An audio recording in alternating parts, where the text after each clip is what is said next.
It was supposed to be just another high-profile trial in the Southern District of New York. A media frenzy? Certainly, but nothing beyond the expected circus of celebrity scandal.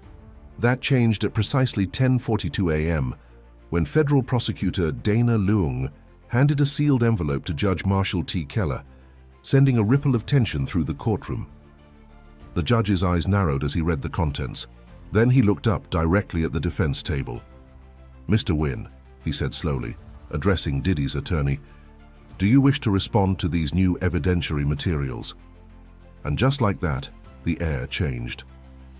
Inside that envelope was something no one had predicted.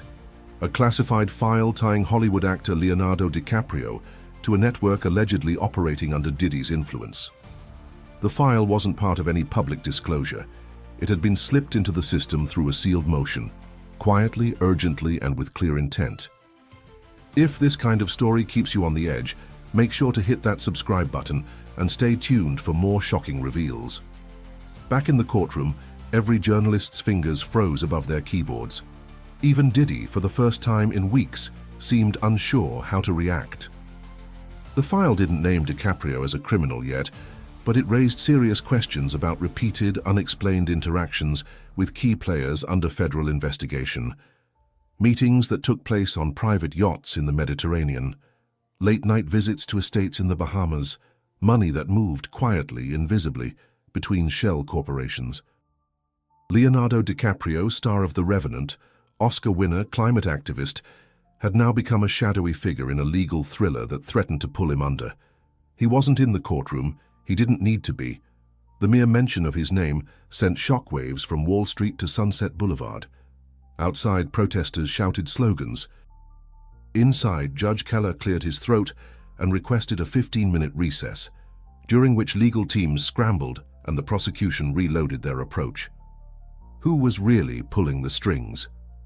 Leonardo had always kept his private life heavily guarded, even by Hollywood standards. He spoke through his publicist, who spoke through legal counsel. His name rarely entered political debates, and when it did, it was framed with admiration for his philanthropy. But now, all that reputation was under siege. In a press conference held hours after the hearing, Dana Leung was asked directly, "Are you planning to indict Leonardo DiCaprio?"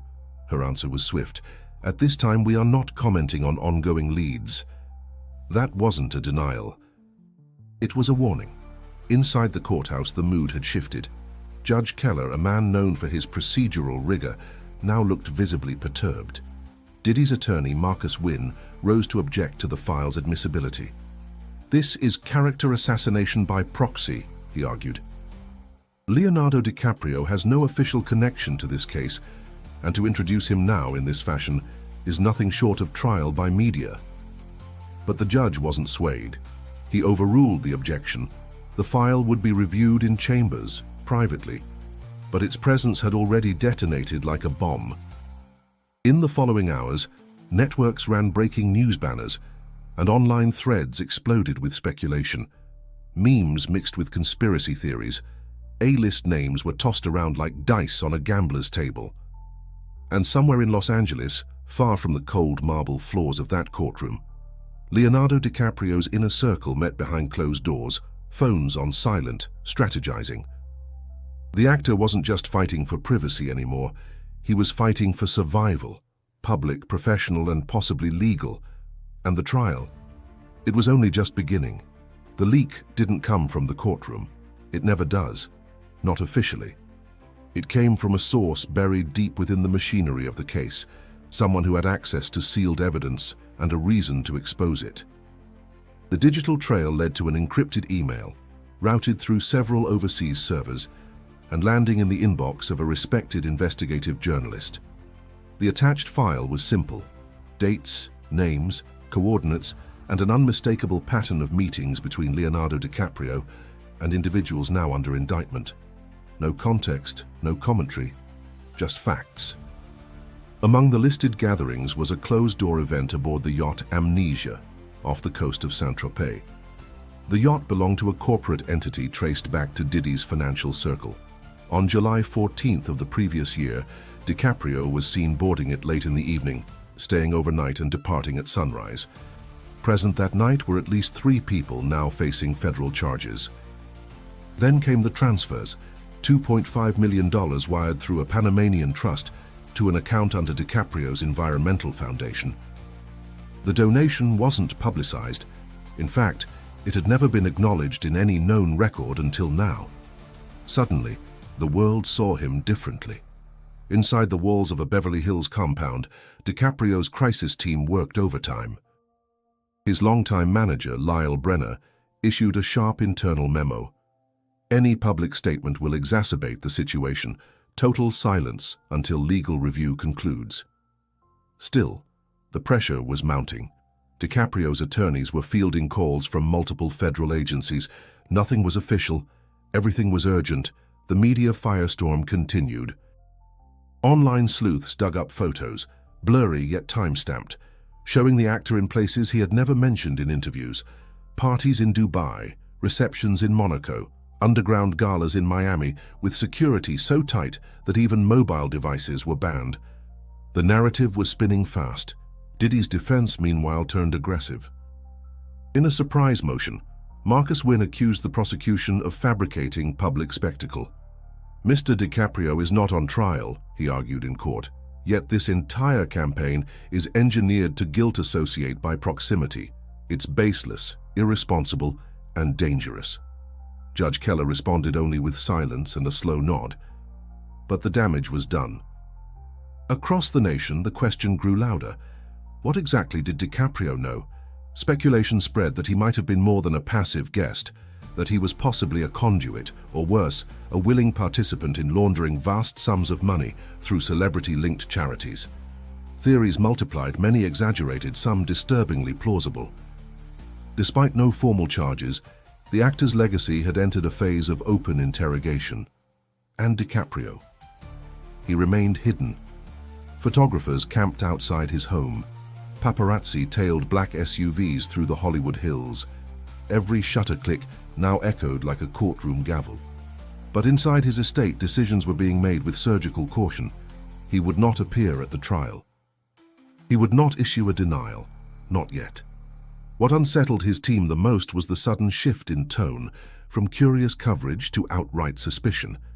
Former allies in the press began using words like entanglement, complicity, and plausible deniability.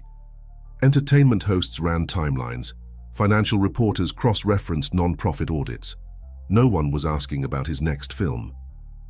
And yet the most dangerous threat wasn't the media, it was the courtroom. Because while the world speculated, the prosecution had more to reveal, not in the headlines, not in the press conferences, but in the testimony being prepared, one name, one timeline, one connection at a time. And Leonardo DiCaprio, no matter how famous or careful, could no longer hide from the questions rising in his shadow. The third week of the trial opened with a witness the prosecution had kept hidden until the last moment.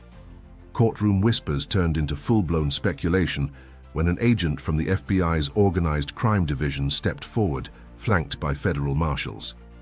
His identity was masked in the public record, but his words would become front-page news. Under oath, he referred to a confidential informant, a former employee of Diddy, who had provided detailed accounts of a meeting held in Los Angeles, October of the prior year.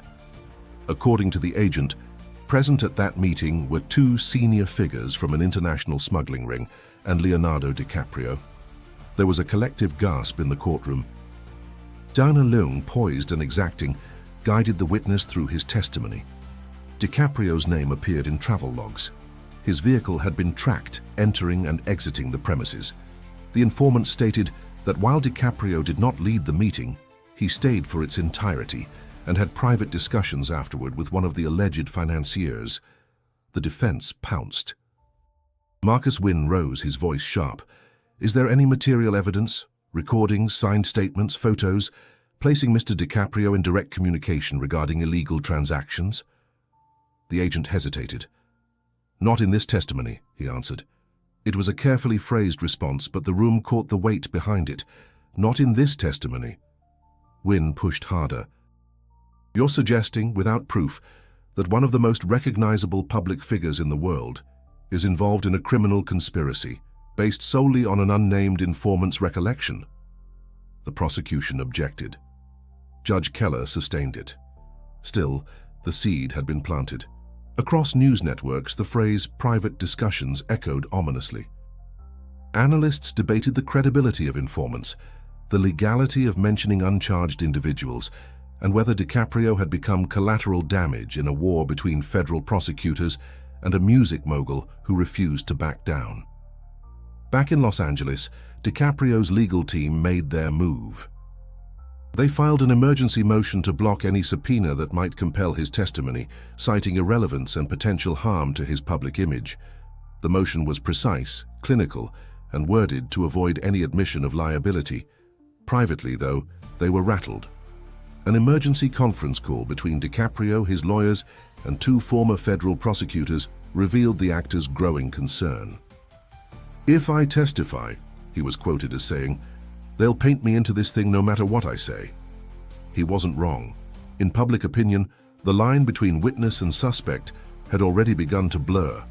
More troubling was the court's response. Judge Keller refused to dismiss the possibility of a future subpoena, noting that the court remains open to new evidence that may require testimony from non-defendants with relevant knowledge. In other words, the door stayed open. As the week progressed, the courtroom atmosphere turned electric. Journalists arrived early, skipping coffee to ensure front-row seats. Every witness was now interrogated not just for what they said about Diddy, but for any mention, however brief, of DiCaprio. And then came the moment that would tilt the balance further. A private investigator, contracted by a federal agency, testified under oath that surveillance footage, yet to be introduced into evidence, captured DiCaprio attending a second undisclosed gathering. No time, no date, no footage shown, but the implication was clear. This story had more layers and DiCaprio's name wasn't going away. The judge called for another recess.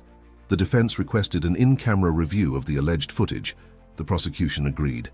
And once again, the headlines wrote themselves. This wasn't just Diddy's trial anymore. By the time the leaked email surfaced, there was no more room for silence. The message, dated 14 months prior, was addressed from an alias later confirmed to belong to Leonardo DiCaprio. It was short, cautious, and vague. But one line stood out. "Make sure the third transfer goes through the quieter route this time. Same logistics, different name." That single sentence was enough to send shockwaves through the courtroom and beyond. The email had been recovered from a laptop seized in an unrelated financial raid weeks earlier. It sat buried beneath layers of encryption until one name, one subject line triggered federal interest. The authenticity was verified. The context, however, remained murky. Was this a conversation about film financing or something else entirely? Public perception didn't wait for clarity. News outlets framed it as confirmation. Commentators debated whether quieter route referred to offshore banks or secretive non-profits. DiCaprio's team issued a carefully worded response. Mr. DiCaprio has never knowingly participated in any illicit financial activity. Any implication otherwise is unfounded and reckless. But the damage had already been done. Within hours, DiCaprio's home was surrounded by reporters. Helicopters hovered. Legal analysts dissected every sentence of his prior interviews. On social media, users unearthed clips where he praised discretion, where he joked about secret meetings for movie deals. Suddenly, everything sounded suspicious. Worse still was what came next. A woman identified only as AR, a former romantic partner of Sean Combs, stepped into the witness box. Her testimony had been anticipated, but what she delivered sent the trial into another dimension. Calm, composed, and direct, she described evenings where powerful people met behind closed doors. She named names: politicians, financiers, celebrities, and one name she repeated: Leonardo DiCaprio. According to her, he wasn't just present, he was active. She claimed to have overheard him discussing international routing schedules for high-value transfers and making phone calls that aligned with the operation's core movements.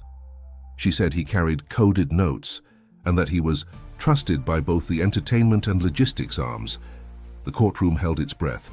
The defense rose to challenge her memory, her motives, her timing. Marcus Wynn pointed out that she had never mentioned DiCaprio in previous statements. "Why now?" he asked.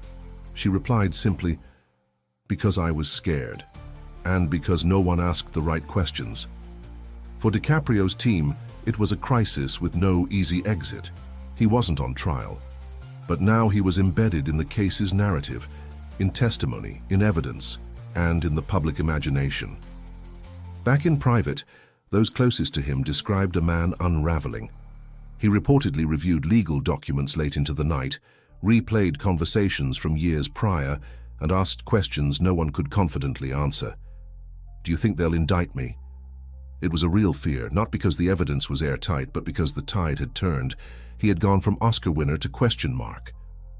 From red carpets to red flags. The hardest part wasn't the legal limbo, it was the moral confusion. He had built a career on idealism, philanthropy, and image control.